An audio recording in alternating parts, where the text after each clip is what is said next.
பாவத்துக்கு பிராயச்சித்தம் என்னங்க? ரத்தம் சிந்தப்பட வேண்டும். பாவத்துக்கு சம்பளம் என்னங்க? மரணம். பாவத்துக்கு பிராயச்சித்தம் என்னங்க? இன்னைக்கு நான் போய் எத்தனையோ பாவங்களெல்லாம் செஞ்சுட்டு போய் நான் எங்கேயோ மொழிவிட்டு வந்துட்டேன், எங்கேயோ போய் என்னுடைய முடியெல்லாம் எடுத்துகிட்டு வந்துட்டேன், எங்கேயோ போய் என் ஆடையெல்லாம் சேஞ்ச் பண்ணிட்டு வந்துட்டேன், எங்கேயோ போய் எல்லாம் நான் ஷேவ் பண்ணிட்டு வந்துட்டேன், எங்கேயோ போய் ஏதோ சரீர பிரகாரம் முயற்சி பண்ணிட்டு வந்து என் பாவமெல்லாம் நிவர்த்தி ஆச்சுன்னு திருப்தி அடைகிறான். நோ, திருப்தி ஆகிறதுக்கு வாய்ப்பே கிடையாது. ஏனென்று சொன்னால் மனிதன் செய்கிற ஒவ்வொரு பாவமும் கடவுளுக்கு விரோதமான பாவமாக இருக்கிறது. கடவுளுக்கு விரோதமான பாவத்துக்கு தண்டனை மரணம். அப்போ அந்த மரணத்திலிருந்து இந்த பாவத்துக்கான பிராயச்சித்தம் ரத்தம் சிந்தப்பட வேண்டும். பாவத்தை பற்றி சொன்னாதான் அப்போ எவ்வளவு நமக்கு விடுதலை தேவை. இயேசுவின் ரத்தத்தின் முக்கியத்துவம் நமக்கு அப்பதான் தெரியும். பாவம் ஒரு மனிதனுடைய வாழ்க்கையில ரோமர் 3:23 சொல்லுகிறது, எல்லாரும் பாவம் செய்து தேவ மகிமையற்றவர்களாகி. எல்லாரும் பாவம் செய்திருக்கிறோம். எல்லாரும் பாவம் செய்து தேவ மகிமையற்றவர்களாகி, எல்லாரும் பாவம் செய்து தேவ மகிமையற்றவர்களாகி அப்படின்னு சொல்லப்பட்டிருக்கிறது. அப்ப பாவம் நம்மில் இல்லை என்று சொல்ல முடியாது. எல்லாருடைய வாழ்க்கையிலும் என்ன இருக்கிறது? பாவம் இருக்கிறது. அப்ப பாவத்தை நாம் வைத்துக்கொண்டு ஆசீர்வாதத்தையும் பெற்றுக்கொள்ள முடியாது. பாவத்துக்கு பரிகாரம் இயேசுவின் ரத்தம் என்று சொல்லப்படுகிறது. அப்போ முதலாவது பாவம் என்ன என்று சொல்லுகிறேன். முதலாவது பாவம் என்ன என்று சொன்னால், இயேசுவை வேண்டாம் என்று புறக்கணிக்கிறது தான் முதலாவது பாவம். இயேசுவை வேண்டாம் என்று புறக்கணிப்பது. ஏனென்று சொன்னால் இன்னொன்று சொல்லுகிறேன், இயேசுவை புறக்கணிப்பது மாத்திரமல்ல, தேவன் ஒவ்வொரு மனிதனையும் எங்கே இருக்கும்படி உண்டாக்கினாரோ, எப்படி இருக்கும்படி உண்டாக்கினாரோ அப்படி இல்லாமல் இருப்பதுதான் முதலாவது பாவம். நாம் பாவத்தை பற்றி பல விதங்களிலே நாம் எண்ணுகிறதெல்லாம் பாவம் தான். ஆனால் உண்மை என்ன தெரியுமா? ஆதியாகமம் 3:9 வாசித்து பார்த்தோம் என்று சொன்னால் அதில் சொல்லப்பட்டிருக்கிறது. ஆதியாகமம் 3:9, அப்பொழுது தேவனாகிய கர்த்தர் ஆதாமை கூப்பிட்டு நீ எங்கே இருக்கிறாய் என்றார். ஆதாமை எங்கே வச்சார் ஆண்டவர்? ஏதேன் தோட்டத்தில் வச்சாரு. அப்ப தேவன் அவனோடு கூட சந்திக்கும்படியே வருகிற நேரத்திலே அவன் எங்க இல்லை? அங்கே இல்லை. அப்ப தேவன் வைத்த இடத்தில் இல்லாத இருக்கிறதே தான் பாவம். தேவன் ஏதோ ஒரு இடத்துல வச்சிருப்பார். இந்த உலகத்தில் ஒவ்வொரு மனுஷனையும் படைத்தவர் அவர் இங்கு இருக்க வேண்டும் என்று, ஏதேனிலே இவன் இருக்க வேண்டும், நான் வரும்பொழுது இவனை சந்திக்க வேண்டும் என்று விரும்புகிறார்.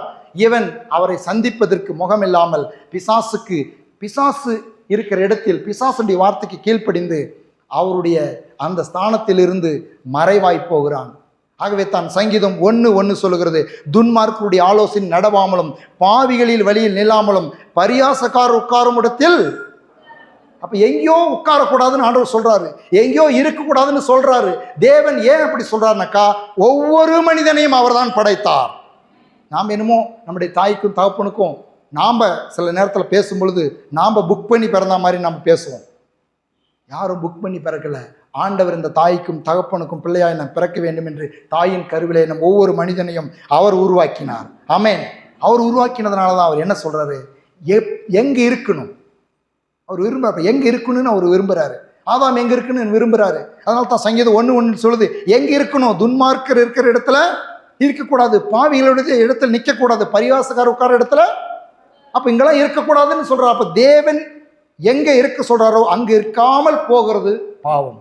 ரெண்டாவது பாவத்தை குறித்து நான் சொல்கிறேன். ரெண்டாவது பாவம், நாம் செய்கிற எல்லா பாவமுமே பல நேரங்களில் நாம் நினைக்கிறோம். நம்ம பாவத்தை குறித்து எப்படி நினைக்கிறோம் அப்படின்னு சொன்னாக்கா, நான் அவங்களுக்கு விரோதமாக தானே பாவம் செஞ்சேன், இவங்களுக்கு விரோதமாக தானே பாவம் செஞ்சேன் அப்படின்னு சொல்லி நாம் நினைக்கிறோம். ஆனால் நாம் செய்கிற ஒவ்வொரு பாவமும் வெறும் மனிதர்களுக்கு விரோதமாய் செய்யவில்லை. உங்களையும் என்னையும் படைத்த நாம் செய்கிற ஒவ்வொரு தவறுகளும் பாவங்களும் தேவனுக்கு விரோதமாய் செய்கிறோம் என்பதை நாம் அறிந்து கொள்ள வேண்டும். பல நேரங்களிலே பாவம் செய்கிறவர்கள் சாதாரணமாக அவர்களுக்கு விரோதமாக தானே பாவம் செஞ்சு, இவங்களைத்தானே பேசணும், இவங்களை தானே திட்டணும், அந்த பெண்ணோடு தானே விபச்சாரம் செய்தாங்க, இப்படியெல்லாம் பல நேரங்களில் பாவத்தை அவர்களுக்கு விரோதமாய் செய்தது போல, மனிதர்களுக்கு விரோதமாய் செய்தது போல நாம் நினைக்கிறோம். ஆனால் உண்மை என்னன்னாக்கா, சங்கீதம் 51:4-5 அவன் சொல்லுகிறான், தேவரீர் ஒருவருக்கே விரோதமாக நான் பாவம் செய்து உமது கண்களுக்கு முன்பாக பொல்லாப்பானதை நடப்பித்தேன். நீர் பேசும்போது உம்முடைய நீதி விளங்கவும், நீர் நியாயம் தீர்க்கும் போது உம்முடைய பரிசுத்தம் விளங்கவும் இதை அறிக்கையிடுகிறேன். இதோ நான் துர்க்கணத்தில் உருவானேன், என் தாய் என்னை பாவத்தில் கற்பம் தரித்தாள். தாவீது எங்க பாவம் செய்யறான்? உரியாவுடைய மனைவியினிடத்தில் பாவம் செய்யறான். உரியா என்கிறதான அந்த உரியாவுடைய மனைவிக்காக உரியா என்கிறதான ஒரு மகன், ஒரு அவனுடைய கணவனாயிருக்கிற அந்த பத்சேபாளுடைய கணவனாயிருக்கிற உரியாவை அவன் கொலை செய்கிறான். உரியாவை கொலை செய்தான், பத்சேபாளிடத்தில் பாவம் செய்தான். ஆனால் அவன் தேவ ஆவியினால் உணர்த்தப்படும் பொழுது, தேவரீர் ஒருவருக்கே விரோதமாய் பாவம் செய்தேன். நன்றாய் புரிந்து கொள்ள வேண்டும். இந்த நாட்களில் நாம் ஒரு பொய் பேசும் பொழுது, திருடும் பொழுது, சில காரியங்களை நாம் செய்யும் பொழுது நாம் என்ன நினைக்கிறோம்? அவங்களுக்கு தெரியாதானே அந்த பொய் சொன்னேன், நானே இவங்களுக்கு தெரியாதானே இந்த பாவத்தை செஞ்சேன், இப்படி ஏமாத்து செஞ்சேன், இந்த வஞ்சிச்சேன், இப்படி ஏமாத்தினேன் அப்படின்னு சொல்லி நினைக்கிறோம். உண்மை என்ன தெரியுமா? இவன் சொல்லுகிறபடி, ஆவியானவர்கள் எழுதி வைத்திருக்கிறபடி, தேவரீர் ஒருவருக்கே விரோதமாய் பாவம் செய்தேன். பாருங்க, எங்க போய் அவனுடைய பாவம் எட்டுதுன்னு சொல்லிட்டு தேவனுக்கு விரோதமா பாவம் செஞ்சானா? இவன் பாவம் செஞ்சது ஒரு மனிதனுக்கு, துரோகம் செஞ்சது ஒரு மனுஷனுக்கு, கொலை செய்து ஒரு மனுஷனை. அவன் என்ன சொல்றான்? தேவரீர் ஒருவருக்கே விரோதமாக பாவம் செய்தேன். அப்போஸ்தலர் நடவடிக்கைகள் 5:3 கூட 5:3 வாசிக்கிறோம். பேதுரு அவனை நோக்கி, அனனியாவே, நிலத்தின் கிரயத்தில் ஒரு பங்கை வஞ்சித்து வைத்து பரிசுத்த ஆவியினிடத்தில் பொய் சொல்லும்படி சாத்தான் உன் இருதயத்தை நிரப்பினது என்ன? பொய் யாருகிட்டங்க சொன்னா? அனனியா சப்பீரா பொய் யாருக்கிட்ட சொன்னாங்க? பொய் அப்போஸ்தலனாகிய பேதுருகிட்ட போய் சொல்றாங்க. ஆனா பேதுரு என்ன சொல்றாரு? பரிசுத்த ஆவியினிடத்தில் பொய் சொன்னாய். அப்படின்னா என்ன? தேவனிடத்தில் பொய் சொன்னாய். அப்ப இன்னைக்கு உலகத்தில் செய்கிற பாவங்கள் எல்லாம் எப்படி எண்ணுகிறோம்? நாம அவங்க கிட்ட தானே போய் சொன்னேன், இவங்க கிட்ட தானே. மனிதர்கள் இப்படிதான் துணிகரம் கொண்டு செய்து கொண்டு போய் கொண்டிருக்கிறார்கள். இதுதான் சத்தியத்தை அறியும் பொழுது நமக்கு இந்த வெளிப்பாடு கிடைக்கிறது. நாம் செய்கிற ஒவ்வொரு தவறுகளும் தேவனுக்கு விரோதமாய் செய்கிறோம் என்பதை மறந்து விடக்கூடாது. ஆகவே தான் கடைசி நாளிலே நியாயம் தீர்க்கும் பொழுது அநேகர், ஆண்டவரே உங்களுக்கு நான் ஒன்றும் செய்யலையே, உங்களுக்கு செய்ய வேண்டிய, உங்களுக்கு கொடுக்க வேண்டிய தசம பாகத்தெல்லாம் கொடுத்தனே, உங்களுக்கு செய்ய வேண்டிய கடமைகள்லாம் செய்தனே, உங்களுக்கு எல்லாம் நான் செஞ்சனே அப்படின்னு சொல்லுவாங்க. அவர் சொல்லுவாரு, இந்த சிறியரில் எவன் ஒருவனுக்கு செய்தாயோ அதுக்கு எனக்கு செய்தது. இந்த சிறியர்கள் எவன் ஒருவனுக்கு செய்யலையோ அது எனக்கு செய்யல. அப்போ ஒரு சிறியனுக்கு விரோதமாய் தீமை செய்திருந்தால் திக்கற்றர்களுக்கும் விதவையின் நியாயத்தை புரட்டாதிருப்பாயாகன்னு சொல்லி இருக்கிறாரு. திக்கற்றுக்களும் பரிதானத்துக்காக நியாயத்தை புரட்ட வேண்டாம், லஞ்சம் வாங்கிட்டு நியாயத்தை மாற்றி பேச வேண்டாம் அப்படின்னு சொல்றாரு. அப்படி சொல்லும் பொழுது தேவன் என்ன செய்கிறார்? அப்ப ஒவ்வொரு காரியத்தையும் பார்க்கிறார். நாம் மனிதர்களுக்கு விரோதமாய் சில நேரங்களில் செய்கிறோம் என்று நினைத்து விடுகிறோம். ஆனால் உண்மை என்ன தெரியுமா? தேவரீர் ஒருவருக்கே விரோதமாய் பாவம் செய்தேன். அப்படிதான் தாவீது சொல்லுகிறான். அனனியா சப்பீரா பேதுருவிடத்தில் தான் பொய் சொல்றாங்க. பேதுரு சொல்றான், ஆவியானவருக்கு விரோதமாய் பொய் சொல்லுகிறதுக்கு நீங்கள் துணிந்தது என்ன? அப்ப யோசித்து பாருங்க, இந்த நம்முடைய வாழ்க்கையில் எது பாவம் என்று சொன்னால், முதலாவது நாம் எங்கு இருக்க வேண்டுமோ அங்கே இல்லாது இருப்பது பாவம். இரண்டாவது, நாம் செய்கிற பாவம் எல்லாம் தேவனுக்கு விரோதமானது. நாம் பல நேரங்களில் தவறாய் புரிந்து கொள்கிறோம். இல்லைங்க அப்படின்னு சொல்லி நம்மளையே தேர்ச்சி கொள்கிறோம். இல்லை, ஒவ்வொரு பாவம் தேவனுக்கு விரோதமானது. அப்போ தேவனுக்கு விரோதமான பாவம் செஞ்சால் எப்படிப்பட்ட தண்டனை கிடைக்கும்? மனுஷனுக்கு விரோதமான பாவம் செஞ்சாவே தண்டனை சில நேரத்தில் கிடைக்குது. அப்போ நம்ம செய்கிற பாவம், எல்லா பாவமே தேவனுக்கு விரோதமானதுனாக்கா, தேவனுக்கு விரோதமான பாவத்துக்கு தண்டனை என்ன தெரியுமா? மரணம்.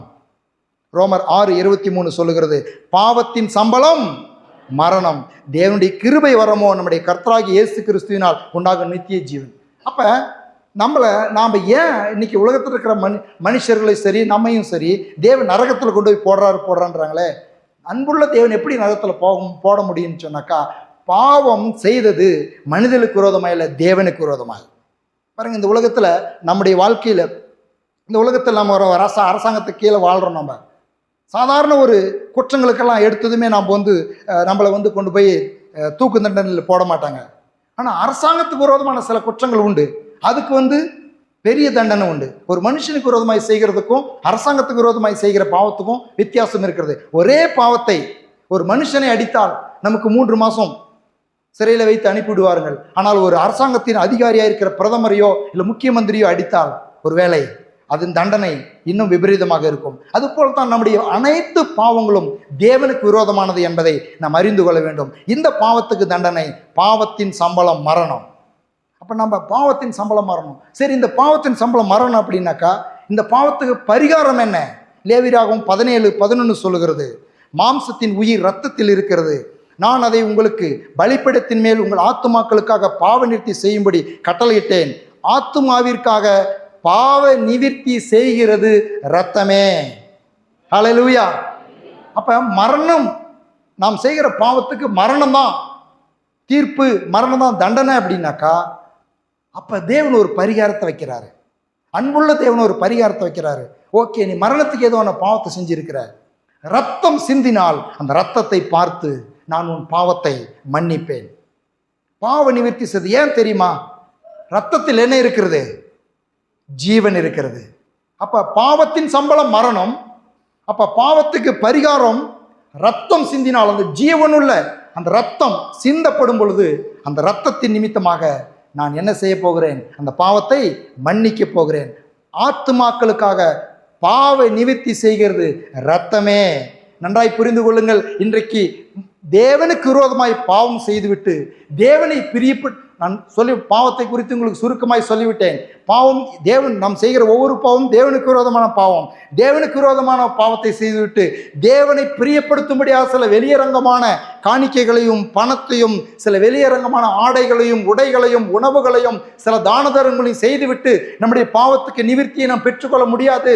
பாவத்தின் சம்பளம் மரணம். பாவத்துக்கு மன்னிப்பு, ரத்தம் சிந்தப்பட வேண்டும். அதுதான் நிவாரணம். அதுதான் பழைய ஏற்பாட்டிலே ரத்தம் சிந்துதலின் முறையை அவர் கொண்டு வந்தார். யாத்திராகமம் 30:10 என்ன சொல்லுகிறது? வருஷத்தின் ஒரு முறை ஆரோன் பாவ நிவாரணத்தின் இரத்தத்தினால் அதன் கொம்புகளின் மேல் பிராயச்சித்தம் பண்ணுவானாக. உங்கள் தலைமுறை தோறும் வருஷத்தில் ஒரு முறை அதன் மேல் பிராயச்சித்தம் பண்ணுவானாக. அது கர்த்தருக்கு மகா பரிசுத்தமானது. பாவத்துக்கு பிராயச்சித்தம் என்னங்க? ரத்தம் சிந்தப்பட வேண்டும். பாவத்துக்கு சம்பளம் என்னங்க? மரணம். பாவத்துக்கு பிராயச்சித்தம் என்னங்க? இன்னைக்கு நான் போய் எத்தனையோ பாவங்களெல்லாம் செஞ்சுருப்பாங்க. செஞ்சுட்டு போய் நான் எங்கேயோ மொழிவிட்டு வந்துட்டேன், எங்கேயோ போய் என்னுடைய முடியெல்லாம் எடுத்துகிட்டு வந்துட்டேன், எங்கேயோ போய் என் ஆடையெல்லாம் சேஞ்ச் பண்ணிட்டு வந்துட்டேன், எங்கேயோ போய் எல்லாம் நான் ஷேவ் பண்ணிட்டு வந்துட்டேன், எங்கேயோ போய் ஏதோ சரீர பிரகாரம் முயற்சி பண்ணிட்டு வந்து என் பாவமெல்லாம் நிவர்த்தி ஆச்சுன்னு திருப்தி அடைகிறான். நோ, திருப்தி ஆகிறதுக்கு வாய்ப்பே கிடையாது.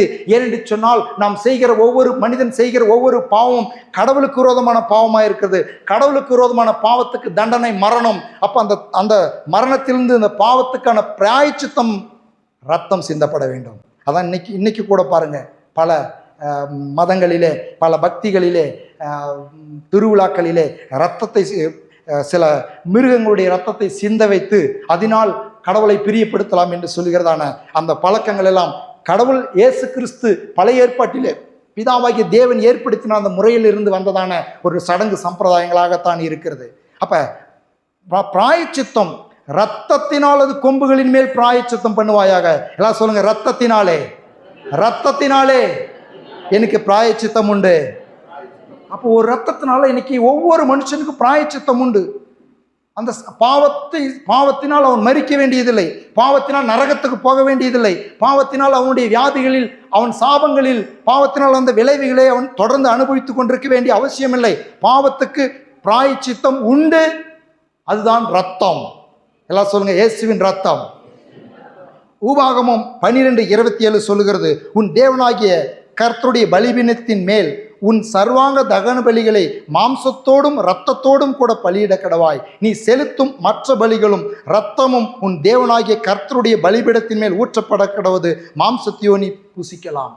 இரத்தம் ஊற்றப்பட வேண்டும். பாவ நிவாரணத்துக்கு, பாவ பிராயச்சித்தத்திற்கு ரத்தம் ஊற்றப்பட வேண்டும். இன்றைக்கி பாருங்கள், நீங்கள் பார்க்க முடியும், இன்றைக்கெல்லாம் விழாக்கள் கொண்டாடுகிறோம். நாங்கள் எங்கள் தெய்வத்துக்கு நாங்கள் விழா எடுக்கிறோம் என்று சொல்லுகிற இடங்கள்லாம் நீங்கள் பார்க்க முடியும். அங்கே சில நம்பிக்கைகளிலே ரத்தத்தை சிந்த விடுவார்கள், ரத்தத்தை ஓட விடுவார்கள், மிருகங்களுடைய ரத்தத்தை ஓட விடுவார்கள். அதெல்லாம் எங்கிருந்து வந்தது? யார் கண்டுபிடிச்சது? தேவன் ஏற்படுத்தினதான ஒரு தற்காலிகமான, இயேசு கிறிஸ்து மனிதனாக இந்த பூமியிலே வந்து பாடுபட்டு ரத்தம் சிந்தி மரிக்கிற வரையிலும் தேவன் நியமித்திருந்தான ஒரு சில தற்காலிகமான டெம்பரவரியான பிராயச்சித்தத்துக்கான ஒரு சடங்கு சம்பிரதாயங்கள், அவ்வளவுதான். இயேசு கிறிஸ்து வந்த பிறகு எந்த ஒரு மிருகத்தின் ரத்தத்துக்கும் வேல்யூ இல்லாமல் போய்விட்டது. எந்த ரத்தமும் இனி மனிதனுடைய பாவத்தை சுத்தம் பார்க்க முடியாது என்பதை வேதம் தெளிவாய் சொல்லிவிட்டது. அதுவரையிலும் டெம்பரவரியாய், நான் வரலும் இதை வச்சிட்டு இருங்க அப்படின்னு சொல்லிட்டு ஒரு மாடலா, ஒரு டெம்பரவரியா, ஒரு நிழலாட்டமாய் தேவன் கொடுத்திருந்தது, அவ்வளவுதான். இன்றைக்கு என்னுடைய பாவத்தை பிராயச்சித்தம் செய்கிறேன், என் பாவத்துக்கு நான் பிராயச்சித்தம் செய்து கொள்ளுகிறேன், பரிகாரத்தை தேடிக்கொள்ளுகிறேன் என்று சொல்லி எத்தனை மிருகத்தை அறுத்து ரத்தத்தை விட்டாலும் பிராயச்சித்தம் உண்டாகாது. ஏன்னு சொன்னால் இயேசு பலியாகி விட்டார், இயேசுவின் ரத்தம் சிந்தப்பட்டு விட்டது. ஹல்லேலூயா. ஆகவே தான் இது எபிரேயர் 9:12 சொல்லுகிறது. எபிரேயர் நியாயப்பிரமாணத்தின்படி கொஞ்சம் குறைய இரத்தத்தினாலே சுத்திகரிக்கப்படும். இரத்தம் சிந்துதல் இல்லாமல் மன்னிப்பு உண்டாகாது. எல்லாம் சொல்லுங்க, இரத்தம் சிந்துதல் இல்லாமல் மன்னிப்பு உண்டாகாது. அப்ப ஒவ்வொரு மனிதனுடைய மன்னிப்புக்கும், பாவ மன்னிப்புக்கும், பாவ பிராயச்சித்தத்திற்கும் ரத்தம் சிந்துதல் தேவை. அதனால் தான் உபாகமம் 12:27 அவர் சொல்லுகிறார், ரத்தம் ஊற்றப்பட வேண்டும், பலிபீடத்தின் கீழ் ரத்தம் ஊற்றப்பட வேண்டும். அப்ப எபிரேயர் 9:22 சொல்லுகிறது, ரத்தம் சிந்துதல் இல்லாமல் மன்னிப்பு இல்லை. அப்ப இந்த உலகத்தில் இருக்கிற ஒரு மனுஷனுக்குமே மன்னிப்பு இல்லையா? இல்லவே இல்லைங்க. ஏன் அப்படின்னாக்கா, மனிதனை உண்டாக்கின கடவுள் ஏற்படுத்தின நியமம் இது. கடவுள் ஏற்படுத்தின நியமம், நாம் ஏற்படுத்தின நியமம். இப்போ ஒரு உதாரணத்துக்கு நான் சொல்லுகிறேன். ஒரு மாருதி சுசுகி காரை ஏதோ ஒரு காரை கம்பெனி தயாரிக்கிறான். அவன் தயாரித்து அதில் என்ன பண்ணுறான், பெட்ரோல் தான் போட்டு ஓட்டணும் அப்படின்னு சொல்லிட்டு அதில் அவன் என்ன பண்ணுறான், டேங்க்லாம் வச்சு எல்லாம் இன்ஜின்லாம் வச்சு மூவ் பண்ணிடுறான். இல்லைங்க, நான் சீமெனி தான் ஓட்டுவேன்னாக்கா ஓடுமா அது? இன்னைக்கு அநேகர் தேவன் வைத்திருக்கிற பிராயச்சித்தத்தை விட்டுவிட்டு நம்முடைய சொந்த முயற்சினால் பல பிராயச்சித்தங்களை தேடுகிறதுனால தான் வாழ்க்கையில் வெற்றி இல்லை, சமாதானம் இல்லை, சந்தோஷம் இல்லை. ஆனால் இன்றைக்கு ஒவ்வொரு மனிதனுக்கும், உங்களுக்கும் எனக்கும் எல்லா விதமான தீமைகளிலிருந்து, பாவங்களிலிருந்து, சாபங்களிலிருந்து விடுதலையாக்கப்படுவதற்கு தேவன் ஒரு விலையேறப்பட்ட பிராயச்சித்தமாய் இயேசுவின் இரத்தத்தை வைத்திருக்கிறார். ஹல்லேலூயா, ஹல்லேலூயா. யோவான் 1:29 அந்த வார்த்தை எழுதப்பட்டிருக்கிறது. என்ன எழுதப்பட்டிருக்கிறது? மறுநாளிலே யோவான் இயேசு தன்னிடத்தில் வருகிறதை கண்டு, இதோ உலகத்தின் பாவத்தை சுமந்து தீர்க்கிற தேவ ஆட்டுக்குட்டி. ஹல்லேலூயா. எந்த பாவத்தையும்? வெறும் இயேசு நம்புறவங்க பாவத்தை கிடையாதுங்க. உலகத்திற்கு நீங்கள் யாராயிருந்தாலும் உங்களுடைய பாவத்தை சுமந்து தீர்க்கிற தேவ ஆட்டுக்குட்டியா இயேசு பலியானார். ஹல்லேலூயா. நம் ஒவ்வொருடைய பாவத்தையும் சுமந்து தீர்க்கிற தேவ ஆட்டுக்குட்டியாய் அவர் பலியானார். அவர் பலியானார். மனுஷனாய் வந்து, கடவுள் மனிதனாய் வந்து இந்த உலகத்திலே அவர் பலியானார். எபிரேயர் 9:12 பாருங்க. இப்ப சொல்லப்படுகிறது, வெள்ளாட்டு கடா, இளங்காலை இவைகளுடைய இரத்தத்தினாலே அல்ல, தம்முடைய சொந்த இரத்தத்தினாலே ஒரே தரம் மகா பரிசுத்த ஸ்தலத்துக்குள் பிரவேசித்து நித்திய மீட்பை உண்டு பண்ணினார். ஹல்லேலூயா, ஹல்லேலூயா. வெள்ளாட்டு அப்படியே எழுதப்பட்டிருக்குது பாருங்க, வெள்ளாட்டு கடா, இளங்காலை இவைகளுடைய ரத்தத்தினால் அல்ல. இன்னைக்கும் அநேகரதை பயன்படுத்தி கொண்டிருக்கிறாங்க. வெள்ளாட்டு கடா, இளங்காளைகள் இப்படிப்பட்டகளை பயன்படுத்தி இந்த இரத்தத்தினால் எங்களுக்கு என்னாகும், மீட்பு உண்டாகும், எங்களுக்கு தேவனுடைய பிரியம் உண்டாகும் என்று சொல்லி அநேகர் நம்பிக்கொண்டிருக்கிறார்கள். ஆனால் அவைகளை தேவன் மாற்றிவிட்டார். அந்த பழைய உடன்படிக்கையை மாற்றி ஒரு புது உடன்படிக்கைக்குள் வந்து விட்டார். புது உடன்படிக்கை என்ன? தன்னுடைய இளங்காளை, வெள்ளாட்டு கடா இவைகள் ரத்தத்தினால் அல்ல, தம்முடைய சொந்த ரத்தத்தினாலே, இயேசுவின் ரத்தத்தினாலே, இயேசுவின் ரத்தத்தினாலே, இயேசுவின் ரத்தத்தினாலே. எத்தனை வசனங்கள் உங்களுக்கு நான் சொல்றேன் பாருங்க. கொலேசியர் 1:20 அவர் சிலுவையில் சிந்தின இரத்தத்தினாலே சமாதானத்தை உண்டாக்கி பூலோகத்தில் உள்ளவைகள் பரலோகத்தில் உள்ளவைகள் யாவையும் அவர் மூலமாய் தமக்கு ஒப்புருவாக்கி கொள்ளவும் அவருக்கு பிரியமாயிற்று. சிலுவையில் சிந்தின இரத்தத்தினாலே. எல்லாம் சொல்லுங்க, சிலுவையில் சிந்தின இரத்தத்தினாலே. எதனால? சிலுவையில் சிந்தின ரத்தத்தினாலே. இயேசு கிறிஸ்து சிலுவையில் சிந்தின ரத்தத்தினால தாங்க, மற்றபடிக்கெல்லாம் கிடையாது. மற்ற எல்லா முயற்சினாலும் மீட்போ, மன்னிப்போ, பரிகாரமோ, பிராயச்சித்தமோ கிடையாது என்பதை வேத வசனம் தெளிவாய் சொல்லுகிறது. கொலேசியர் 1:20 சொல்லுகிறது, சிலுவையில் சிந்தின ரத்தத்தினாலே. ஹல்லேலூயா. சிலுவையில் சிந்தின ரத்தத்தினாலே. எபிரேயர் 13:12 அந்தபடியே இயேசுவும் தம்முடைய சொந்த இரத்தத்தினாலே ஜனத்தை பரிசுத்தம் செய்யும்படியாக நகர வாசலுக்கு புறமே பாடுபட்டார். ஹல்லேலூயா. எந்த ரத்தத்தினால? ஏதோ ஒரு ரத்தத்தை எடுத்துட்டு வரலைங்க. வெள்ளாட்டு கடா, இளங்கால ரத்தத்தை எடுத்துட்டு வரல. ஏதோ குருவி கோழி ரத்தத்தை எடுத்துட்டு வரல. ஏதோ மற்ற மிருகத்தினுடைய ரத்தத்தை எடுத்துட்டு வரல. எந்த ரத்தத்தை எடுத்துட்டு வந்தாராம்? சொந்த ரத்தம். எல்லாம் சொன்ன, இயேசுவின் ரத்தத்தினாலே, இயேசுவின் ரத்தத்தினாலே நான் இன்றைக்கும் பரிசுத்தமாக்கப்படுகிறேன், என் பாவங்கள் மன்னிக்கப்படுகிறது. ஹல்லேலூயா. எவ்வளோ ஒரு சந்தோஷம் பாருங்க. பாவத்துக்கு சம்பளம் மரணம். அப்ப மரணம் வேண்டாம் அப்படின்னாக்கா ரத்தம் சிந்தணும். மரணம் வேண்டாம், நான் சாகக்கூடாதுனாக்கா பாவத்துக்கு பிராயச்சித்த ரத்தம் சிந்தணும். இன்னைக்கு யாராவது பாருங்க எவ்வளோ ஈஸியா இருக்குது. என்ன பண்ணுறோம்? எத்தனையோ பாவ பிராய்ச்சித்தை செய்கிறதுக்கு பாவங்களெல்லாம் செஞ்சுட்டு மனுஷன் ஈஸியாக போனதும் என்ன பண்ணுறான்? பணம் இருக்கிறவன் ஈஸியாக போனதும் ஏதோ ஒரு நல்ல ஒரு பிராய்ச்சித்தை செஞ்சு அவன் திருப்தி அடைஞ்சிக்கிறான். பாத யாத்திரை போனேன், எத்தனையோ பெரிய பெரிய புனித யாத்திரையெல்லாம் போய் பணம் இருக்கிறவன், பணம் இல்லாதவன் என்ன பண்ணுறான்? ஏதோ அவனால் முடிஞ்ச ஒரு சின்ன ஏதாவது சில முறைகளை செஞ்சு பிராய்ச்சித்தம் செஞ்சு திருப்தி அடைகிறான். ஆனால் எல்லாருக்குமே ஒரே பிராயச்சித்தத்தை தான் தேவன் வைத்திருக்கிறார். அவர் சொந்த இரத்தத்தினால் ஜனத்தை பரிசுத்தம் செய்யும்படியாக. எந்த ஜனத்தை? உலகத்தில் இருக்கிற அத்தனை பேர்த்தையும் பரிசுத்தம் செய்யறதுக்கு எந்த ரத்தத்தை உபயோகப்படுத்துறாரு? இயேசுவின் ரத்தம், சொந்த ரத்தம். ஹல்லேலூயா. எபிரேயர் 10:20 சொல்லுகிறது, அந்த மார்க்கத்தின் வழியாய் பிரவேசிப்பதற்கு அவருடைய ரத்தத்தினாலே நமக்கு தைரியம் உண்டாயிற்று. யாருடைய ரத்தத்தினாலே? இயேசுவின் ரத்தத்தினாலே. இப்போ இயேசுவின் ரத்தம் எவ்வளவு முக்கியம் என்பதை நாம் உணர்ந்து கொண்டால், இன்னைக்கு இந்த ரத்தத்தை குறித்தான அறிவு நமக்கு உண்டாயிருந்தால், நிச்சயமாகவே நம்முடைய வாழ்க்கையில் பெரிய ஒரு விடுதலை, வாழ்க்கையில் ஒரு சமாதானம், பெரிய ஒரு சந்தோஷத்தை இந்த நாளில் நாம் பெற்றுக்கொள்ள முடியும். கொலேசியர் 1:14 சொல்லுகிறது, அவருக்குள் அவருடைய ரத்தத்தினாலே பாவ மன்னிப்பாகிய மீட்பு நமக்கு உண்டாயிருக்கிறது. யார் ரத்தத்தினால? எல்லாம் சொல்லுங்க, இயேசுவின் ரத்தத்தினாலே பாவ மன்னிப்பாகிய மீட்பு எனக்கு உண்டாயிருக்கிறது. யார் ரத்தத்தினால? இயேசுவின் ரத்தத்தினாலே. என்ன அழகாய் தேவனுடைய வார்த்தை எழுதப்பட்டிருக்கிறது பாருங்க. அவருடைய ரத்தத்தினாலே. இன்னைக்கு நம்ம எதுனாலேயோ பாவ மன்னிப்பு கிடைக்கணும், எனக்கு பிராயச்சித்தம் கிடைக்கணும் அப்படின்னு சொல்லி மனுஷன் முயற்சிக்கிறான். ஆனால் வேதம் சொல்லுகிறது, இயேசு கிறிஸ்துவின் ரத்தத்தினாலே. எல்லாம் சொல்லுங்க, இயேசு கிறிஸ்துவின் ரத்தத்தினாலே. அதோடு கூட பாரு, எபேசியர் 1:7 சொல்லுகிறது, அவருடைய கிருபையின் ஐஸ்வர்யத்தின்படியே இவருடைய ரத்தத்தினாலே பாவ மன்னிப்பு ஆகிய மீட்பு இவருக்குள் நமக்கு உண்டாயிற்று. இயேசுவின் ரத்தத்தினாலே பாவ மன்னிப்பு, இயேசுவின் ரத்தத்தினாலே பாவ மன்னிப்பு. அந்த இயேசுவின் ரத்தம் எங்கே கிடைக்குது? இயேசுவின் ரத்தம் எங்கே இருக்குது? நீங்கள் அறிய இந்த இயேசுவின் ரத்தத்தை குறித்து இந்த வசனங்கள் எல்லாம் எழுதப்பட்டிருக்கிறது. இந்த இயேசுவின் ரத்தத்தின் மேல் விசுவாசம் வைக்கும் பொழுது, இப்போ உங்களுக்கு அதுக்குத்தான் நான் சொன்னேன், நீங்களே இந்த ரத்தத்தை நம்பி, இந்த ரத்தம் சிந்தப்பட்டதை விசுவாசித்து, இந்த ரத்தத்தினால் என்னை கழுவும் என்று கேட்டு, இந்த ரத்தத்தின் மூலமாய் கிடைக்கிற அத்தனை நன்மைகளையும் ஆண்டவரிடத்தில் கேட்கும் பொழுது, நிச்சயமாகவே அவர் நமக்கு ஒவ்வொருவருக்கும் பாவ மன்னிப்பையும் மீட்பையும் தந்து நம்முடைய வாழ்க்கையை செழிப்பாக்க இயேசு கிறிஸ்துவின் ரத்தம் போதுமானதாக இருக்கிறது. ஹல்லேலூயா. ரோமர் 5:9, இப்படி நாம் அவருடைய இரத்தத்தினாலே நீதிமான்களாக்கப்பட்டிருக்க கோபாக்கினைக்கு நீங்களாக அவராலே ரட்சிக்கப்படுவது அதிக நிச்சயமாமே. ஹல்லேலூயா. எதனால கோபாக்கினைக்கு நீங்களாக்கி ரட்சிக்கப்படுகிறோம்? அவருடைய இரத்தத்தினாலே. மீட்புன்னா என்னங்க? ரட்சிப்புன்னா என்னங்க? எந்த காரியம் உங்களுக்கு தொந்தரவு கொடுக்குதோ, இப்போ மீட்பு அப்படின்னா ரொம்ப சிம்பிள், ரட்சிப்புன்னா ரொம்ப சிம்பிள். என்ன தெரியுமா? ஏதோ ஒரு புதரில் ஒரு ஆடு மாட்டிட்டு இருக்குது, அதை என்ன பண்ணுறோம்? அதுலேருந்து அதை விடுதலையாக்கி விடுகிறோம். அதுதான் மீட்பு. அதை மீட்டு விடுகிறோம். அப்படி பாருங்க, நம்மளுக்கு அப்படி சொல்ல போனால் வெறும் பாவத்திலிருந்து மாத்திரம் நம்மளுக்கு மீட்பு அப்படின்னு சொல்லலை.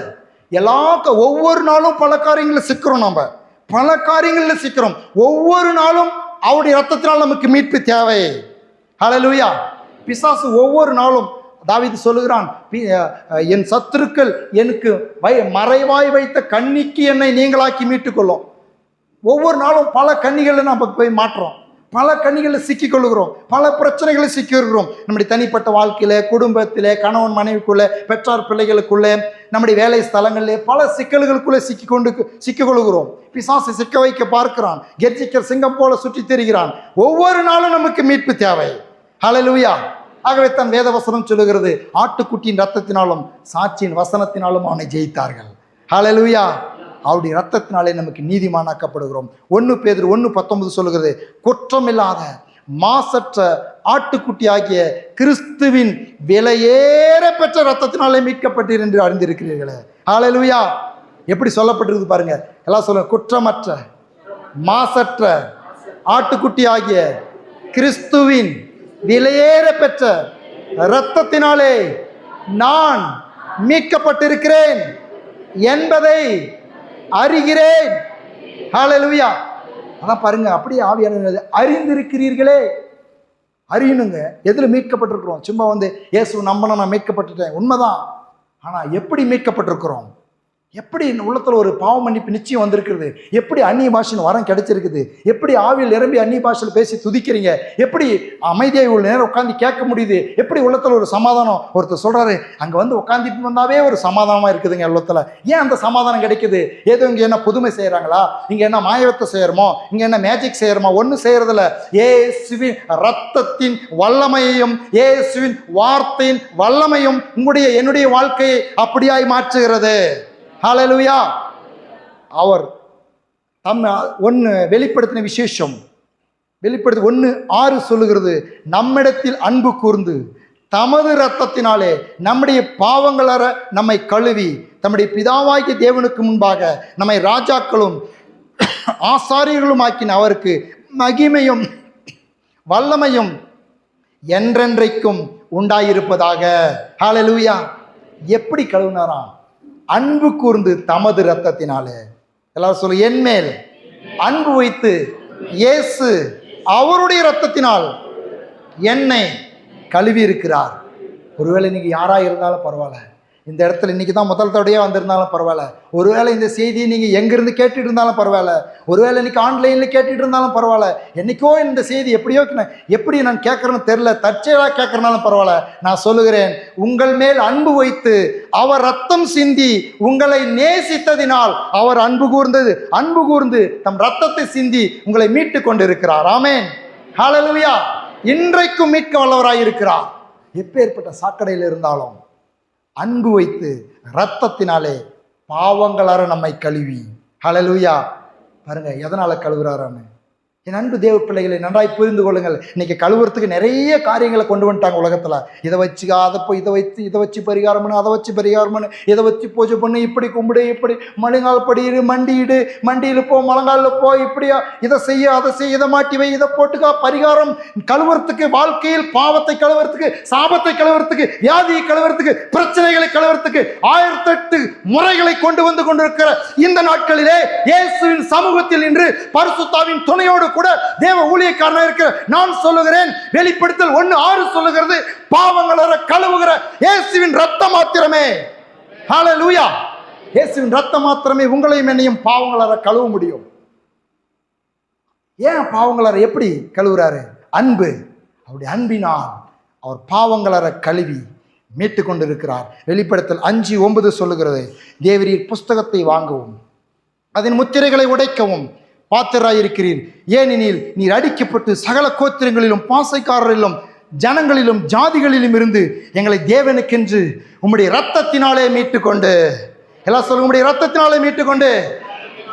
இந்த சத்தத்தை கேட்டுக்கொண்டிருக்கிற என் அன்பு தேவனுடைய பிள்ளையே, வாலிபனே, சகோதரியே, சகோதரனே, தேவ பிள்ளையே, தாயே, தகப்பனே, நீ எந்த ஜாதியாக இருந்தாலும், எந்த கோத்திரமாக இருந்தாலும், எந்த பின்னணியில் இருந்தாலும், எந்த பாரம்பரியத்தில் இருந்தாலும், அவருடைய வார்த்தை சொல்லுகிறது, வெளிப்படுத்தல் 5:9 எல்லா இடங்களிலும் இருந்து உலகத்தின் பாவங்களை சுமந்து தீர்க்கிற தேவ ஆட்டுக்குட்டியின் ரத்தத்தினாலே இன்றைக்கு உங்களை மீட்க இயேசு வல்லவராய் இருக்கிறார். ஹல்லேலூயா. பாவம், சாபம், வியாதி, வறுமை, வேதனை, தீமை, கடன் பிரச்சனை எதுவாயிருந்தாலும் அவருடைய இரத்தத்தினாலே மீட்க இயேசு இன்றைக்கும் அவர் உயிரோடு இருக்கிறார். பாருங்க எப்படி எழுதப்பட்டிருக்கிறது. ஐயோ கிறிஸ்துவங்களுக்கு மாத்திரம்தான் சொல்றாங்க இந்த நாட்கள்ல. ஐயோ இந்த கோத்திரத்துக்கு மாத்திரம்தான், இந்த குரூப்புக்கு மாத்திரம்தான், எந்த கோஸ்துக்கு மாத்திரம்தான், அந்த நோ, எல்லா கோத்திரங்களிலும், எல்லா ஜாதிகளிலும், எல்லா பாஷைக்காரரிலும், எல்லா இடங்களிலும் இருந்து மக்களை தமக்கென்று அவருடைய ரத்தத்தினால் மீட்க இயேசு உயிரோடு இருக்கிறார். இன்றைக்கு மீட்டுக்கொண்டே இருக்கிறார். இங்க என்ன ஒரு கோத்திரம் இருக்குதா, ஒரு கோலம் இருக்குதா, ஒரு ஜாதி இருக்குதா, ஒரு பிரிவு இருக்குதா, ஒரு பாஷைக்காரர் இருக்கிறீங்களா? எல்லாரும் இங்க இருக்கிறோம். இதை கேட்டுக்கொண்டிருக்கிற ஒவ்வொருவருக்கும் இயேசுவின் ரத்தத்தில் விடுதலை. நீங்கள் யாராயிருந்தாலும் இன்றைக்கு விடுதலை. இந்த வார்த்தை உங்களுக்கு செவிகளில் விழுகிற எந்த நேரமாக இருந்தாலும் விடுதலை இயேசுவின் ரத்தத்தினால். அப்போஸ்தலர் 20:28 சொல்லுகிறது, ஆகையால் உங்களை குறித்தும் தேவன் தம்முடைய சுய இரத்தத்தினாலே சம்பாதித்து கொண்ட தம்முடைய சபையை மேய்ப்பதற்கு பரிசுத்த ஆவி உங்களை கண்களில் வைத்த மந்தை முழுவதையும் குறித்து எச்சரிக்கையாயிருங்கள். தேவன் தம்முடைய சுய இரத்தத்தினாலே சம்பாதித்து கொண்ட, ஹல்லேலூயா, நன்றாய் புரிந்து கொள்ளுங்க, ரத்தம் தாங்க உங்களுக்கும் எனக்கும் இயேசுவின் பிள்ளையா மாறுறதுக்கு கொடுக்கப்பட்ட கிரயம். எல்லாம் சொல்லுங்க, கிரயம். எனக்கு ஒரு கிரயம் கொடுக்கப்பட்டிருக்கிறது. எல்லாம் சொல்லுங்க, ஏசப்பா எனக்கு ஒரு கிரயம் கொடுத்து பிசாசுகிட்ட இருந்து பாவத்திலிருந்து என்னை கொண்டு வந்திருக்கிறாரு. அந்த கிரயம் என்னன்னு எனக்கு நல்லா தெரியும். அது இயேசுவின் ரத்தமே. ஹல்லேலூயா. எப்படி சொல்ல? சுய ரத்தத்தினால. யார் நாசம் உங்களை ரத்தம் கொடுத்து மீட்டு இருக்கிறாங்களா? காசு கொடுத்து வேறு வேலை சில பிரச்சனைலேருந்து மீட்டு விட்டுருக்கலாம். ஏதாவது ஃபோன் செய்து கொஞ்சம் ரெக்கமெண்ட் பண்ணி மீட்டு விட்டுருக்கலாம். ரத்தம் கொடுத்து யாருனாச்சும் உங்களை மீட்டு இருக்கிறாங்களாங்க? ரத்தத்தை கொடுத்துனாக்கா பாட்டிலில் கொடுத்து இல்லை, அப்படியே டியூப் மூலியமாக பாட்டில் கொடுத்து இல்லை, சிந்தப்பட வேண்டும், ஊற்றப்பட வேண்டும். கண் முன்னால் சிந்தப்படணும், ஊற்றப்படணும். அப்போ தாங்க மீட்பு. இயேசு மாத்திரம் அப்படி செய்தார். இயேசு கடவுளா செய்யல, மனிதனாய் செய்தார். உங்களைப் போல என்னை போன்ற ஒரு மனிதனாய் உலகத்தில் வந்து மனித சுபாவத்திலே பாடுபட்டார். மனிதனுடைய கண்கள் பார்க்க அடிக்கப்பட்டார். மனிதனுடைய வேதனையைப் போலவே அவர் வேதனைப்பட்டு ரத்தம் சிந்தப்பட்டு ரத்தம் ஊற்றப்பட்டு அவர் மரித்தார். இதோடு கூட இந்த ரத்தத்தை சிந்தி என்னை மீட்டதுக்காக நான் அவருக்கு நன்றி உள்ளவனா, கடனாளியா, அவர் உயிருள்ள நாளெல்லாம் அவரை சேவிக்க இம்மா பெரிய கிரயத்தை கொடுத்து என்னை மீட்டிருக்கிறார் என்று சொல்லி என் உள்ளம் பொங்குது. அதோடு போயிருந்தா அவரை கொண்டாடுறதுல ஒரு லிமிட்டோடு கூட இருந்திருப்பேன். ஏன் அவரை கொண்டாடுறதுல, அவரை மகிமைப்படுத்துறதுல, இயேசுவை பின்பற்றுறதுல ஏன் ஒரு வெறியா இருக்கிறேன் அப்படின்னாக்கா, அவர் செஞ்ச இதை காட்டிலும் இன்னொரு காரியம், ரத்தம் சிந்தை காட்டிலும் இன்னொரு காரியத்தை செஞ்சாருங்க. அந்த காரியத்தை முழு உலகத்துக்கும் செஞ்சாருங்க. உங்களுக்கும் செஞ்சாரு, எனக்கும் செஞ்சிருக்காரு. என்ன காரியம்? பழைய ஏற்பாட்டிலே சொல்லி வச்சிருக்காரு.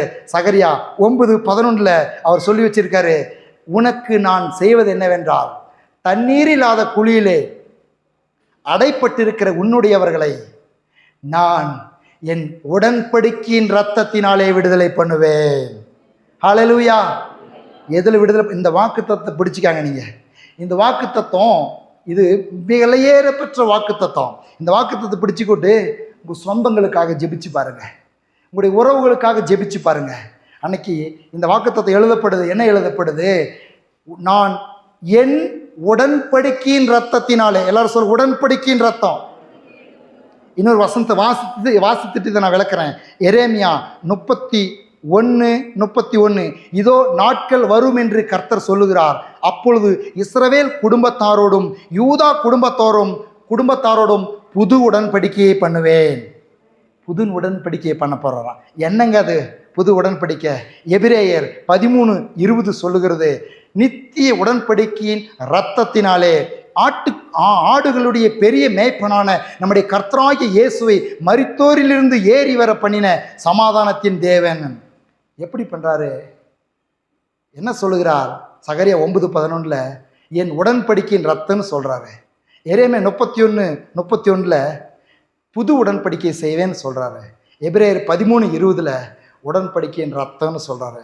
அப்ப நல்லா தெரியுது, உங்களுக்கு எனக்கு நல்லா தெரியுது, என் தேவனை ஏன் என் தேவன் மேல் நான் வெறியா இருக்கிறேன்னு சொன்னாக்கா, அவர் ரத்தம் சிந்தினது இல்லைங்க, அவர் ரத்தத்தினால உடன்படிக்கை செய்தார். நீங்களாம் எதுலங்க உடன்படிக்கை செய்றீங்க?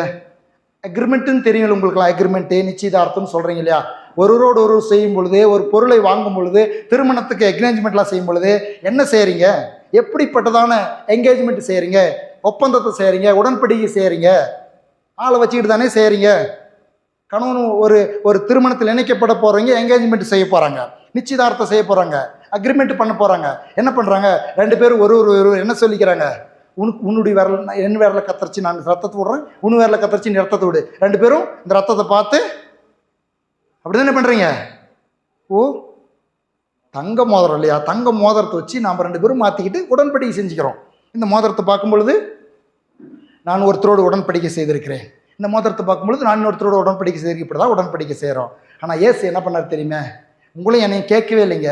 அதுதான் அவர் மேலே எனக்கு இருக்கிறதான வெறி, இயேசு மேலே இருக்கிறதான ஒரு ஆர்வம், இயேசு மேலே இருக்கிறதான ஒரு தாகம், இயேசு மேலே இருக்கிறதான ஒரு பிரியம். என்ன அப்படின்னாக்கா, என்னை கேட்கவே இல்லை, அவர் உங்களை கேட்கவே இல்லை. இந்த உலகத்தில் யாரையும் கேட்கல. அவர் ஒருவராய் நிற்கிறார், முழு உலகத்தை நேசிக்கிறார், தன் ரத்தத்தை சிந்தி தானே உடன்படிக்கை செய்து கொள்கிறார். அவர் யாரு கூட இங்கே போய் உடன்படிக்கை செய்யணும்? அவருக்கு உடன்படிக்கை செய்கிற அளவுக்கு அவர் பெரிய ஆள் யார் இருக்கிறாங்க? யாருமே இல்லை. நேசிக்கிறார் உலகத்தை, தானே வருகிறார், தம்முடைய ஒரே பேரான குமாரனை தந்தருளி இவ்வளவாய் உலகத்தில் அன்பு கூர்ந்தார். எதிரால் இல்லவே இல்லைங்க. நாமளாம் வந்து பிறக்கவே இல்லை, தாயின் கரு உருவாகவே இல்லை. அதனால தான் வேதம் சொல்லுகிறது, உலக தோற்றம் முன்னே தெரிந்து கொண்டார். உலக தோற்றத்துக்கு முன்னே உங்களை என்னைய இனி பிறக்க போற அத்தனை மனுஷனையும் இயேசு அவர் பார்த்து என்ன பண்றாரு? என் ரத்தத்தை சிந்தி நான் உடன்படிக்கை செய்து கொள்கிறேன். அது என்ன உடன்படிக்கை? புதிய உடன்படிக்கை. என்ன புதிய உடன்படிக்கை? அந்த புதிய உடன்படிக்கை எப்படிப்பட்டதா? நித்திய உடன்படிக்கை. எல்லாரும் சொல்லுங்க, உடன்படிக்கையின் ரத்தத்தினாலே, நித்திய உடன்படிக்கையின் ரத்தத்தினாலே நான் மீட்கப்பட்டிருக்கிறேன். சரிங்க, இயேசுவே அதை சொல்றது உங்களுக்கு நான் வாசிச்சு காமிக்கிறேன். மத்தேயு எழுதின சுவிசேஷம் 26, 27, 28. பின்னும் பாத்திரத்தை எடுத்து ஸ்தோத்திரம் பண்ணி அவர்களுக்கு கொடுத்து, நீங்கள் எல்லாரும் இதில் பானம் பண்ணுங்கள். இது பாவ மன்னிப்பு உண்டாகும்படி அநேகருக்காக, அப்படின்னா உலகத்துக்காக, முழு உலகத்துக்காக சிந்தப்படுகிற புது அக்ரிமெண்ட் என்னுடைய ரத்தம். ஹல்லேலூயா. அப்ப நீங்களும் நானும் எங்க இருக்கிறோம்? இன்னைக்கு நீங்களும் நானும் எப்படி மீட்கப்பட்டிருக்கிறோம்? இன்னைக்கு ஒரு மனுஷன் எப்படி ரட்சிக்கப்படுறான்? எப்படி பாவ சாபத்திலும் விடுதலையாக்கப்படுறான்? இயேசு செய்த உடன்படிக்கை இரத்த உடன்படிக்கை. அவருடைய இரத்தத்தின் உடன்படிக்கையினாலே நாம் அவரோடு கூட இணைக்கப்பட்டு இருக்கிறோம். ஒவ்வொரு மனுஷனும் இதில் இணைஞ்சிக்கலாம். எல்லாருக்கும் சேர்த்து அவர் என்ன பண்ணாரு? அக்ரிமெண்ட் போட்டார். எல்லாரும் கூட இதில் இணைஞ்சிக்கலாம், யாருனாலும் இணைஞ்சிக்கலாம். எல்லாருக்கும் ஒரே மணவாளனாய் வந்து இங்கே நின்று, யாரையும் பார்க்கல. நீங்க யார் இங்க இருக்கிற யாருமே இல்லை. அவர் வந்து இந்த உலகத்தில் நின்று, சிலுவையில் நின்று தன் ரத்தத்தை சிந்தி இந்த முழு உலகத்தையும் என் மனவாட்டி ஆக்கி கொள்கிறேன். யாருமே இல்லை. அவர் மனவாட்டி ஆக்கி கொள்கிறேன் என்று சொல்லி ரத்தத்தை சிந்தி உடன்படிக்கை செய்கிற பொழுது ஒருத்தருமே இல்லை. ஒருத்தருமே இல்லாத பொழுது ரத்தத்தை சிந்தி உடன்படிக்கை செய்தார். நீங்க யாராவது இங்கே இல்லைன்னாக்கா உடன்படிக்கை செய்வீங்களா? வந்து இங்கே ஆணும் பொண்ணும் திருமணத்தில் இணைக்கப்பட போறாங்க. ஒரு பொண்ணு இல்லாட்டினாக்கா, எப்பா இந்த பொண்ணு எங்கேயோ இருக்குது, நீ அந்த பொண்ணு நினைச்சி அந்த பொண்ணுக்கு மோதிரம் போடுற மாதிரி நினைச்சி நீ மோதிரத்தை கையில் நீ அந்த பொண்ணு உனக்கு போடுற மாதிரி நினைச்சி போட்டுக்கா, இத்தான் உடன்படிக்கை அப்படின்னா போடுவீங்களா? நீங்க கண்ணில் பார்க்குவீங்க, நீ பார்த்தா தான் நான் உடன்படிக்கை செஞ்சுக்குவேன் அந்த மனுஷனோட அப்படின்னு சொல்லுவீங்க. ஆனால் இயேசு உங்களை என்னையும் உள்ளத்தில் நினைத்து விட்டார், இருதயத்தில் குறித்து விட்டார், தாயின் கையில் உருவாகும் முன்னே பார்த்து விட்டார். என் மகன் வருவான், என் மகள் வருவாள், நிச்சயமாக என் மனவாட்டியாய் வந்து சேருவாள், அவனுக்காய் என் ரத்தத்தை இன்றைக்கே நான் சிந்தி விடுகிறேன் என்று சொல்லி 2000 ஆண்டுகளுக்கு முன்பதாக சிலுவையில் அவள் சிந்தின ரத்தத்தினாலே இன்றைக்கும் மீட்பு உண்டாகிக்கொண்டே இருக்கிறது. ஹல்லேலூயா. மன்னிப்பு வந்து கொண்டே இருக்கிறது, ஆசீர்வாதம் வந்து கொண்டே இருக்கிறது, நன்மைகள் வந்து கொண்டே இருக்கிறது. புது உடன்படிக்கையின் ரத்தம் என்ன சொல்ல? ரத்தத்தினாலே, ரத்தத்தினாலே, ரத்தத்தினாலே. இன்னொரு வசனத்தை வாசிக்கிறேன், எபிரேயர் 12:24.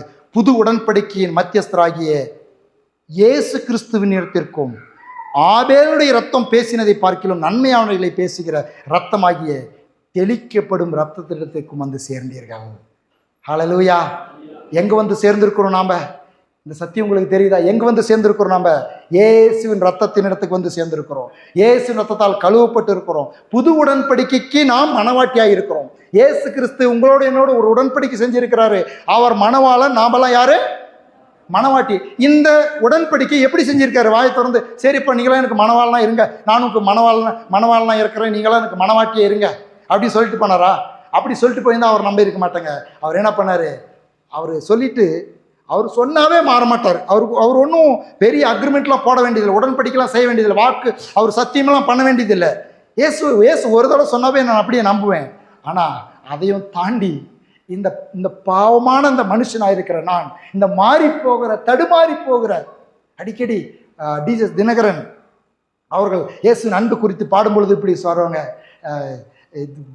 இது என்னை ஏன் நம்பினீங்க ஆண்டவரே, என்னதான் அன்பு காட்டாலும் நான் மாறி மாறி போயிடுறேன், என்னையா நம்பினீங்க அப்படின்னு சொல்லி ஒரு பாடல் வரியை பாடுவார்.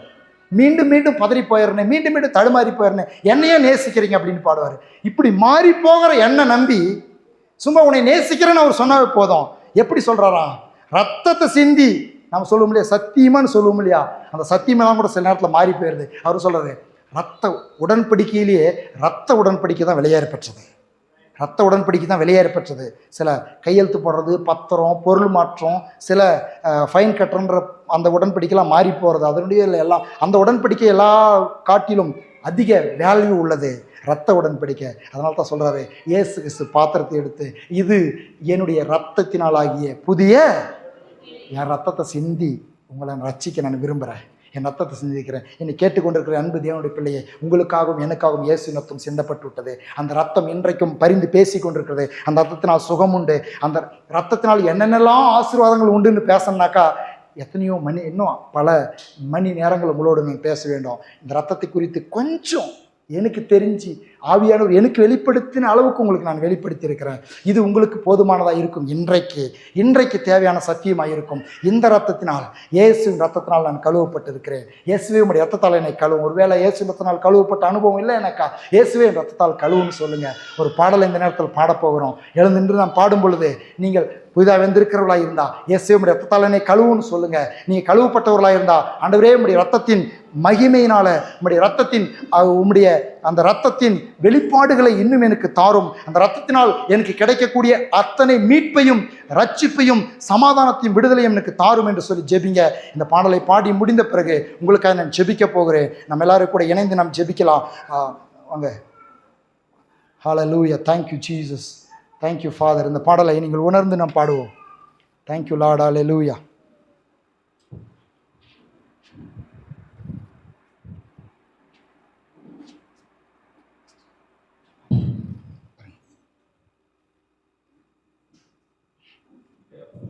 இரத்தமே சிந்தப்பட்ட இரத்தமே,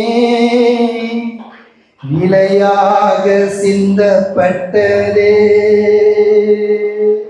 இரத்தமே சிந்தப்பட்ட இரத்தமே, விலையாக சிந்தப்பட்டதே. இரத்தமே சிந்தப்பட்ட இரத்தமே, விலையாக பெற்ற இரத்தமே. இரத்தமே சிந்தப்பட்ட இரத்தமே, விலையாக சிந்தப்பட்டதே.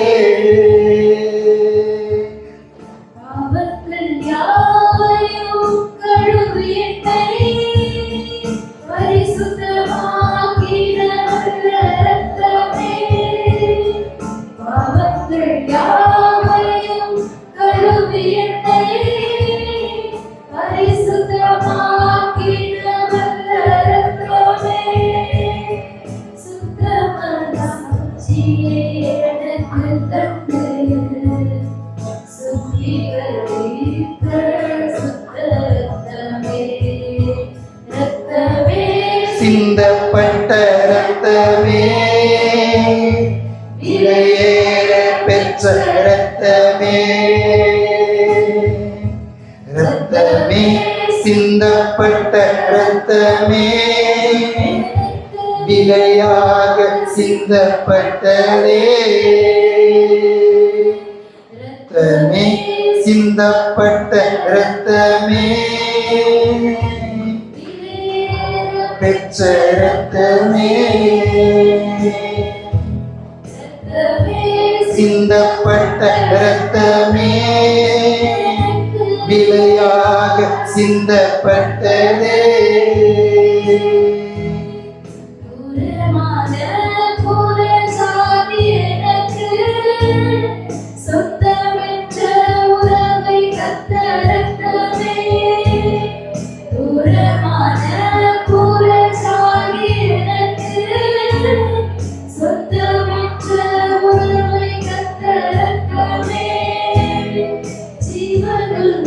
புதிய மாதத்தினுள்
சிந்தப்பட்ட ரத்தமே, எல்லாரும் சொல்லுங்களா?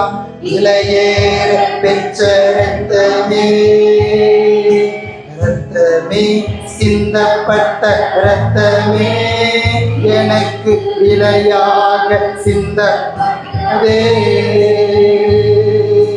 ரத்தமே சிந்தப்பட்ட ரத்தமே, விலையேற பெற்ற ரத்தமே,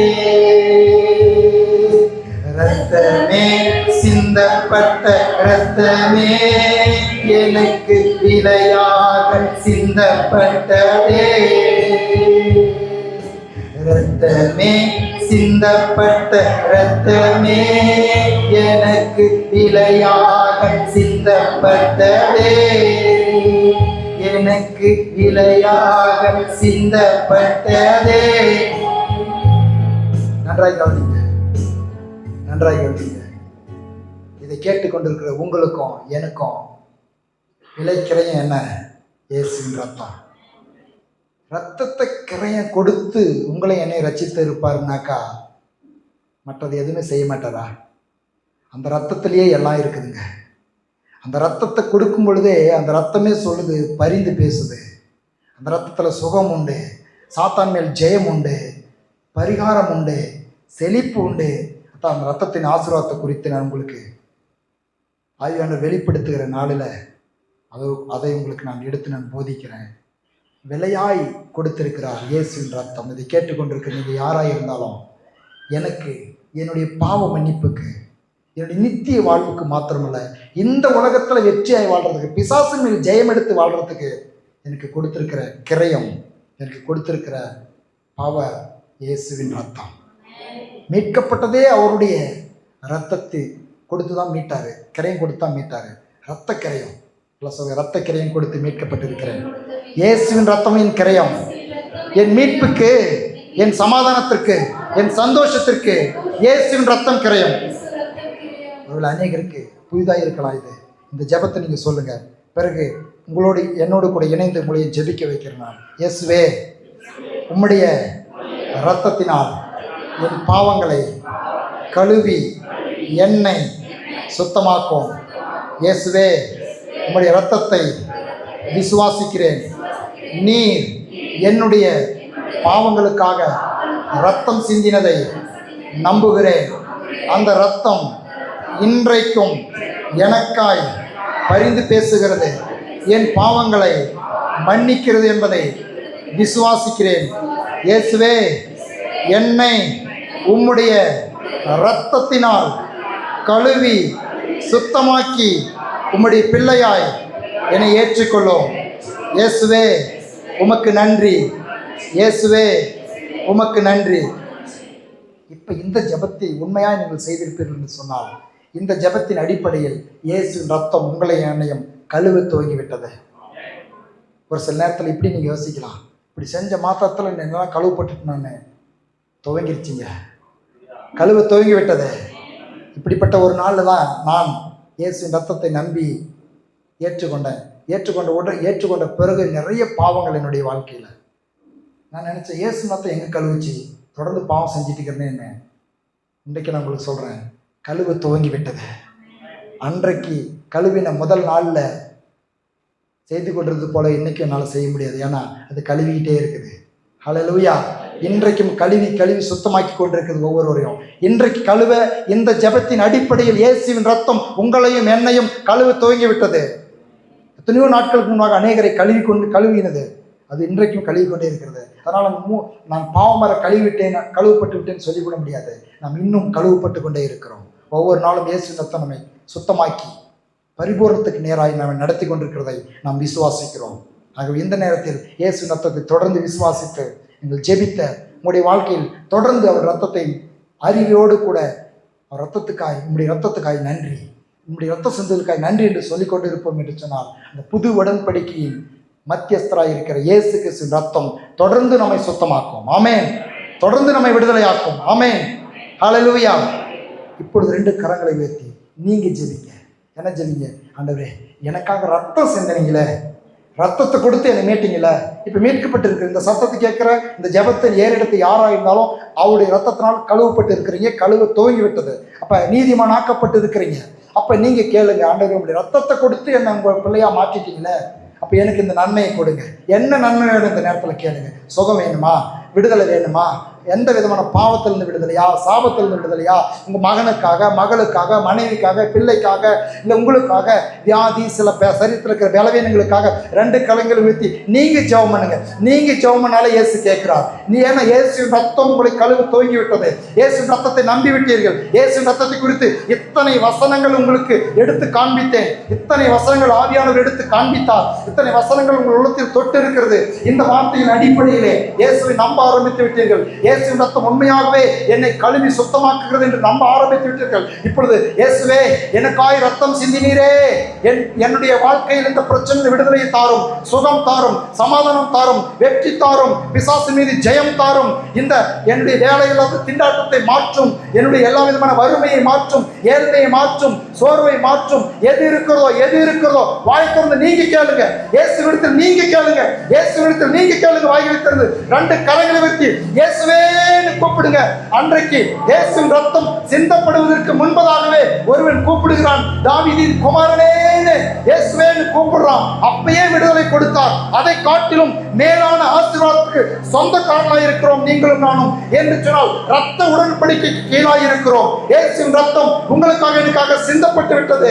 அதை நாம் விசுவாசிக்கிறோம். இயேசுவே, உம்முடைய ரத்த உடன்படிக்கைக்கு கீழாய் இருக்கிற எனக்கு இந்த நன்மையை தாரும், என்னை சுகம் தாரும், விடுதலை தாரும், சந்தோஷம் தாரும். நீங்க கேளுங்க. வாய்களை திறந்து நீங்க கேட்டா பெற்றுக்கொள்ளுங்க. கேளுங்கள், அப்பொழுது கிடைக்கும் என்று சொன்னார். என் நாமத்தில் எதை கேட்டாலும் தருவேன் என்று வாக்கு கொடுத்திருக்கிறார். ரத்த உடன்படிக்கை கீழே இருக்கிறோம். ரத்தத்தினால் கழுவப்பட்டிருக்கிறோம், நீதிமானாக்கப்பட்டிருக்கிறோம். இயேசுவின் ரத்தத்தின் அறிவு உண்டு. இயேசுவே, என் வாழ்க்கைக்கு அந்த பிரச்சனைக்கு முடிவை தாரும். ரத்தத்தால் கழுவப்பட்ட என்னுடைய வாழ்க்கையில் தொடர்ந்து இந்த வேதனை, இந்த பிரச்சனை, இந்த கண்ணீர், இந்த கவலை, இந்த வேதனை, இந்த நிந்தை, இந்த அவமானம், இந்த கடன் பிரச்சனை, ரகடன சங்கட தியாந்தரபலமா அன்னி பாஷையில ஜெபம் பண்ணுங்க. அன்னி பாஷையில ஜெபம் பண்ணுங்க. தாடா கமா தக்கா பரத் யாக்கோடோவோ இயேசுவின் நாமத்தில் ரத்தத்தின் உடன்படிக்கைக்கு கீழே இருக்கிற நம்முடைய பிள்ளைகள் ஒவ்வொருடைய வாழ்க்கையிலே ஜீசஸ் இயேசுவின் ரத்தத்தினாலே, இயேசுவின் ரத்தத்தினாலே சிந்தப்பட்ட, இயேசுவின் ரத்தத்தினாலே சிந்தப்பட்ட, இயேசுவின் ரத்தத்தினாலே, இயேசுவின் ரத்தத்தினாலே விடுதலை, விடுதலை. கேட்கிற எவனும் விடுதலை பெறுகிறான். கேட்கிற ஒவ்வொருவருக்கும் விடுதலை. இயேசுவின் நாமத்தில் இயேசுவின் ரத்தம் சகல பாவங்களையும், வியாதிகளையும், வேதனைகளையும் நீக்கி சுத்தமாக்குவதாக. In the name of Jesus, receive it, Holy Spirit. anointing, இயேசுவின் நாமத்திலே, இயேசுவின் இரத்தத்திலே, இயேசுவின் நாமத்திலே, இயேசுவின் இரத்தத்திலே பரிசுத்தாவின் அபிஷேகம், பரிசுத்தாவின் அபிஷேகம், அந்நிய பாஷையின் வரம், அக்கினி அபிஷேகம், சுகம், சமாதானம் இயேசுவின் நாமத்தில், இயேசுவின் நாமத்தில், இயேசுவின் இரத்தத்தில். Dika mata laka rapa tada rasa kaba tida laka baba hadude sekere madika laba daka nara masha kalaga raba ஒவ்வொருவருடைய அக்கினியால் நிரப்புங்கப்பா. உம்முடைய பரலோக அக்கினியால் நிரப்புங்க, பரிசுத்தாவின் அபிஷேகத்தால் நிரப்புங்க. இயேசுவின் நாமத்தில் புது உடன்படிக்கை கீழாய் இருக்கிற, ரத்த உடன்படிக்கை கீழாய் இருக்கிற, ரத்த உடன்படிக்கைக்கு பங்குதாராய் இருக்கிற ஒவ்வொருவர் மேலும் உம்முடைய பரிசுத்த அக்கினியை ஊற்றும். பரலோகத்தின் அக்கினியை ஊற்றும் ஆண்டவரே. இயேசுவின் நாமத்தில், இயேசுவின் ரத்தத்தில், பரிசுத்தாவின் வல்லமையில், இயேசுவின் நாமத்தில் ரீ காபா தா காபா டா தா ராபா லா கராபா ஒவ்வொருவரும் விடுதலை பெறுவார்களாக, ஒவ்வொருவரும் சுகம் பெறுவார்களாக, விரும்புகிற காரியங்களில் வெற்றி அடைவார்களாக. இயேசுவின் நாமத்தில், இயேசுவின் நாமத்தில், இயேசுவின் ரத்தத்தில் ஆவி, ஆத்ம, சரீரத்திலே விடுதலை, விடுதலை, பாவமன்னிப்பு நிச்சயம். தாகா பாரா ஷாகா பாடா தீதா காபா தீதா லா கராபா ரேகே மேத்தி நிஷி கராபா லபாரா. ஒரு சிலர் இப்படியாய் சொல்லுகிறீர்கள், ஓ எவ்வளவு முயற்சித்தாலும் இந்த தீய பழக்கம், ரட்சிக்கப்பட்டிருக்கிறேன், ஓ ஞானஸ்தானம் எல்லாம் எடுத்திருக்கிறேன், இந்த கெட்ட பழக்கத்தை விட முடியவில்லை, இந்த கெட்ட பழக்கத்தை விட முடியவில்லை என்று நீங்கள் சொல்லுகிறீர்கள். ஓ, இயேசுவின் ரத்தம் என்னை மாத்திரம் இந்த ஒரு இந்த ஒரு பழக்கத்திலிருந்து விடுதலை ஆக்கிவிட்டால் நான் எப்படியோ இருப்பேன் என்று சொல்லி எண்ணி நீங்கள் கலங்குகிறீர்கள். இந்த நேரத்தில் வாய் திறந்து, இயேசுவே, உம்முடைய ரத்தத்தால் மீட்கப்பட்டிருக்கிறேன், என்னுடைய வாழ்க்கையில் இதிலிருந்து விடுதலை தாரும் என்று கேட்டு பாருங்கள். இயேசுவின் ரத்தத்தால் மீட்கப்பட்ட உனக்கு நிச்சயம் தருவார்.